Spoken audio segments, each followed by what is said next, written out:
Hello students, a very good morning to all of you and welcome again in history classes.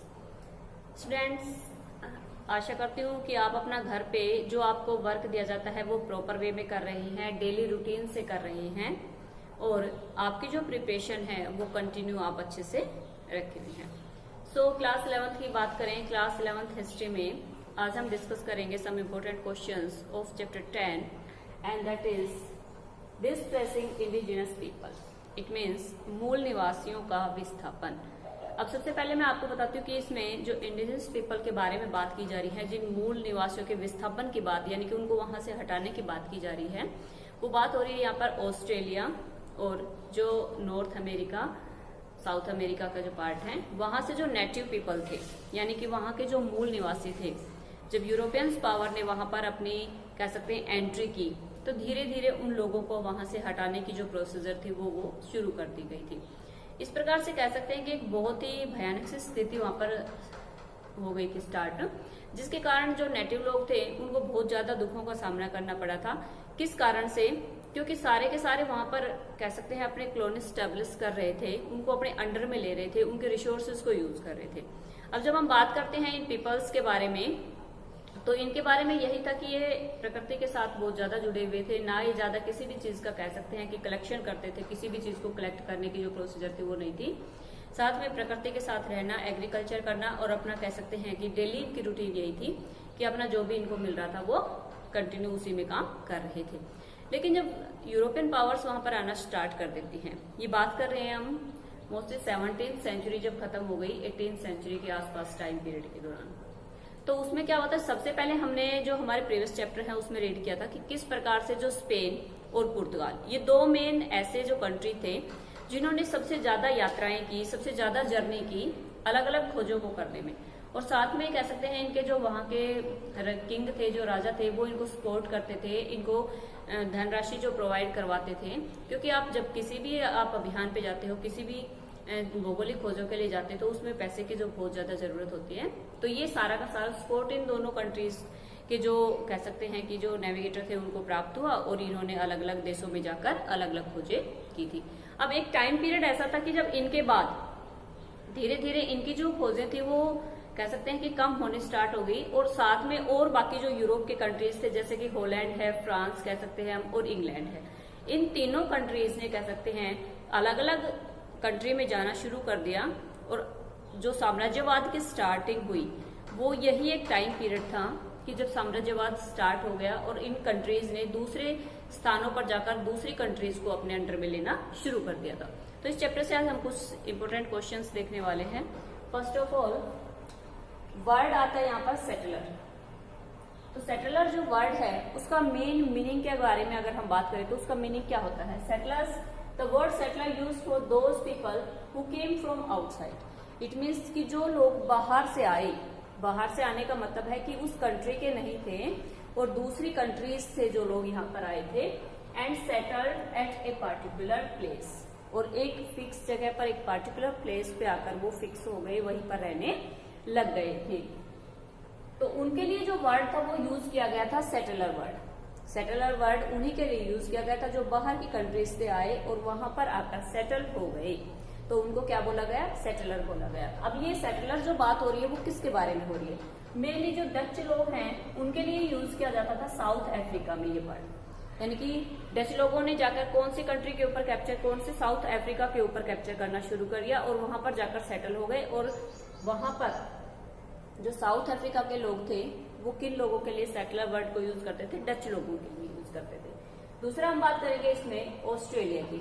Australia के जो लोग थे वो British लोगों के लिए ये वर्ड यूज करते थे। इट मीन्स बाहर से आने वाले जो लोग दूसरी कंट्री में आकर जो सेटल हो गए हैं उनको क्या बोला गया था? सेटलर बोला गया था। अब उसके बाद बात आती है लाइफस्टाइल की। बात करें अगर हम इन सारे ही लोगों के बारे में जो वहां के नेटिव पीपल थे उनके बारे में, कि ये किस प्रकार से नॉर्थ अमेरिका के अगर हम बात करेंगे कि नॉर्थ अमेरिका में ये लोग किस प्रकार से रहते थे, किस प्रकार का जीवन था इनका, जबकि जो बाहर से पावर्स इनके पास आने शुरू नहीं हुई थी उससे पहले की बात करते हैं नॉर्थ अमेरिका की, किस प्रकार से ये लोग वहां पर रहते थे। फर्स्ट देखते हैं इसमें lived in groups in villages along river valleys. यानी कि नदियों की घाटियां जो थी उनके साथ साथ ये लोग ग्रुप में रहते थे, गांव में रहते थे। गांव में रहने का इनका मेन वो था, साथ में ग्रुप में रहते थे। और जो रिवर के आसपास वाले एरियाज थे उनमें मोस्टली ये लोग रहते थे। उसके बाद fish, they ate fish and cultivated vegetables and base. अब इनकी जब खाने की बात आती है तो ये लोग क्या करते थे, मीट खाते थे, फिश खाते थे, साथ में वेजिटेबल्स भी उगाते थे। और मेन इनकी जो फसल थी, मेन जो क्रॉप थी वो मेज, मक्का का भी ये प्रोडक्शन करते थे। अब बात आती है, they often went to long journey in search of meat. तो कई बार क्या होता था, ये पूरा का पूरा ग्रुप क्या करता था कि एक लंबी यात्रा पर निकल जाता था, किस चीज की तलाश में, मीट वगैरह की तलाश में, या कह सकते हैं कि खाने की तलाश में। तो इस प्रकार से हम देख सकते हैं कि इनकी एक आदिवासी लाइफ स्टाइल के बारे में, कि किस प्रकार से ये लोग आराम से अपनी जिंदगी में रह रहे थे और किस प्रकार से अपना जो जीवन यापन था वो करते थे। यानी कि ग्रुपों में रहते थे, वेजिटेबल्स वगैरह उगा लेते थे, मेज उगा लेते थे, साथ में मीट वगैरह, फिश वगैरह खाकर जो था इनकी लाइफस्टाइल चल रही थी। तो ये इनकी लाइफस्टाइल थी जब तक कि कोई भी पावर्स इनके यहाँ पर एंटर नहीं हुई थी। अब जब बड़ी बड़ी पावर्स, यूरोपियन पावर्स मेनली हम बोलेंगे इसमें, कि बड़ी बड़ी जब यूरोपियन पावर्स इनके पास आना शुरू हो गई, इनके यहाँ पर एंटर होना शुरू हो गई, तो इनकी लाइफस्टाइल थी वो बिल्कुल चेंज होती चली गई। और धीरे धीरे चेंज होने के साथ साथ क्या हुआ कि इनको इनके स्थान से भी बाहर की तरफ धकेला जाने लगा था। वही इस चैप्टर में आज हम रीड करने वाले हैं। After 17th centuries, the countries extended its trading centers in America. अब हम इसमें बात करेंगे कि जब 17th सेंचुरी, 17वीं शताब्दी का एंड होने लगा था, तो ऐसी कौन कौन सी यूरोपियन पावर्स थी, कौन कौन से ऐसे कंट्रीज थे जिन्होंने क्या किया था कि एक्सटेंड करना शुरू कर दिया था ट्रेडिंग के लिए, व्यापार के लिए अपने विस्तार करना शुरू कर दिया था, दूसरे देशों में जाना इनका शुरू हो गया था। And that is France, England and Holland. France, England और हॉलैंड। इससे पहले मैंने आपको बताया था स्पेन और पुर्तगाल, दो ऐसे कंट्रीज थे जो सबसे पहले कह सकते हैं कि सबसे पहले खोजों पर निकले थे। सबसे ज्यादा जो कह सकते हैं कि इन्होंने जो ट्रेडिंग सेंटर स्टैब्लिश करने के लिए सबसे ज्यादा ये कंट्रीज बाहर की तरफ जाने लगे थे। उसके बाद धीरे धीरे टाइम पीरियड आया कि इनकी जो सिचुएशन थी, वो थोड़ी सी स्थिति थी वो कम होती चली गई। और जो और अलग अलग यूरोपियन पावर्स थी यूरोप से, उनमें मेनली हम बात कर रहे हैं इंग्लैंड की, फ्रांस की और हॉलैंड की। ये ऐसी कंट्रीज थी जिन्होंने कह सकते हैं कि अपने व्यापार स्थापित करने के लिए अलग अलग कंट्रीज में जाना शुरू कर दिया था। अब बात करते हैं यूएसए के बारे में, क्योंकि जो नॉर्थ अमेरिका में कह सकते हैं कि जो यूएसए के जो नेटिव पीपल थे उनका मेनली हमारा चैप्टर से डिस्कशन होगा, और साथ में होगा ऑस्ट्रेलिया से। तो यूएसए एग्जिस्टेंस में कब आया था एंड और फिर कौन सी सेंचुरी थी कि जब यूरोपियन पावर्स का उसके ऊपर से कैप्चर खत्म होना शुरू हो गया और ये एक कह सकते हैं कि इंडिपेंडेंस कंट्री के रूप में सामने आया। तो वो टाइम पीरियड था 18th सेंचुरीज का, यानी कि 18वीं शताब्दी में जो यूएसए था उसका जो अस्तित्व था वो एक फ्रीडम के रूप में, फ्री कंट्री के रूप में आया, आजाद देश के रूप में सामने आया। अब बात करते हैं कि डिस्कवर किसने किया था 1770 में बाय द कैप्टन कुक। तो हम बात कर रहे थे ऑस्ट्रेलिया की, कि ऑस्ट्रेलिया जो था वो 1770 में इसको खोजा गया by captain Cook. Captain Cook ने 1770 में जब अपनी यात्रा शुरू की तो वो अपनी यात्रा करते करते कहां पर पहुंच गया था, ऑस्ट्रेलिया पहुंच गया था। तो ये दोनों ही कंट्री हैं, अमेरिका एंड ऑस्ट्रेलिया, जिनके जो नेटिव पीपल थे उनके ऊपर सबसे ज्यादा इफेक्ट पड़ा था। और कह सकते हैं कि इन लोगों का इतना ज्यादा हमें हिस्ट्री में जो डिस्क्रिप्शन है वो भी नहीं प्राप्त होता है। थोड़े बहुत कह सकते हैं कि कुछ हैं ऐसे डॉक्यूमेंट्स जिनके द्वारा हम पता लगा सकते हैं कि किस प्रकार से इन जो नेटिव पीपल थे इनको इनके स्थान से डिस्प्लेस किया गया था।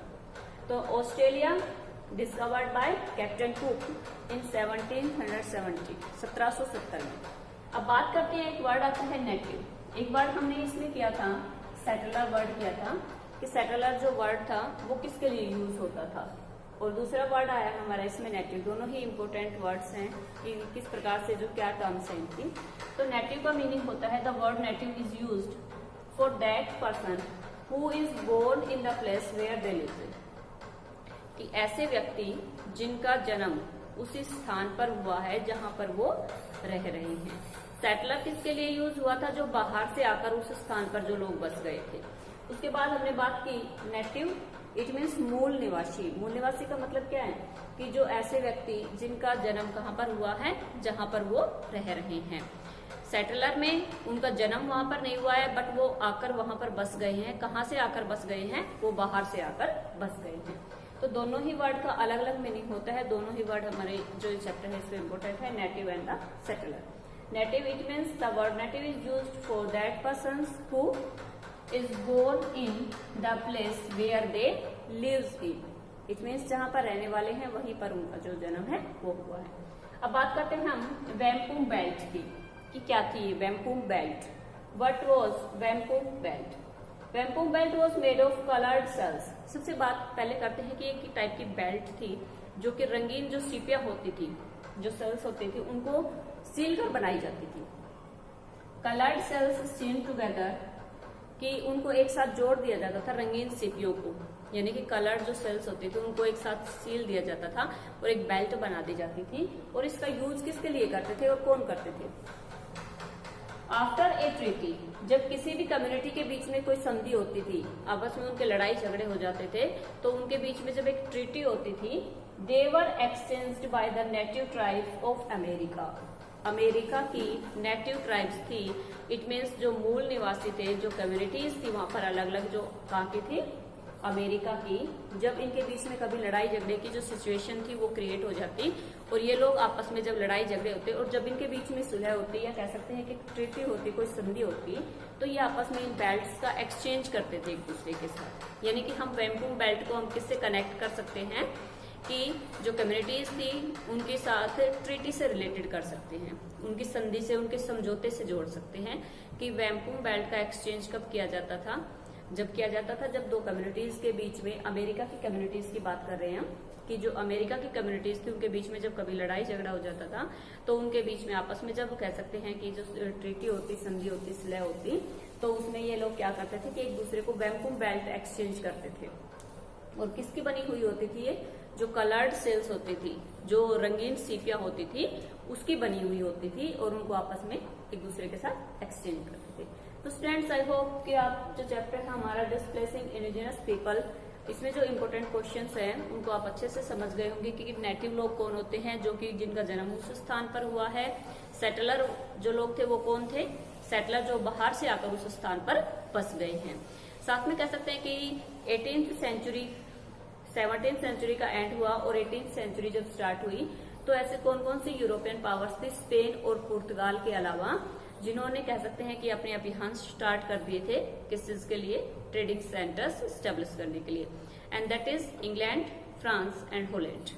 तो इस प्रकार से अमेरिका और ऑस्ट्रेलिया, इनके नेटिव पीपल्स को किस प्रकार से कह सकते हैं कि डिस्प्लेस किया गया था इन लोगों के द्वारा, ये इस चैप्टर में मेनली हम रीड कर चुके हैं।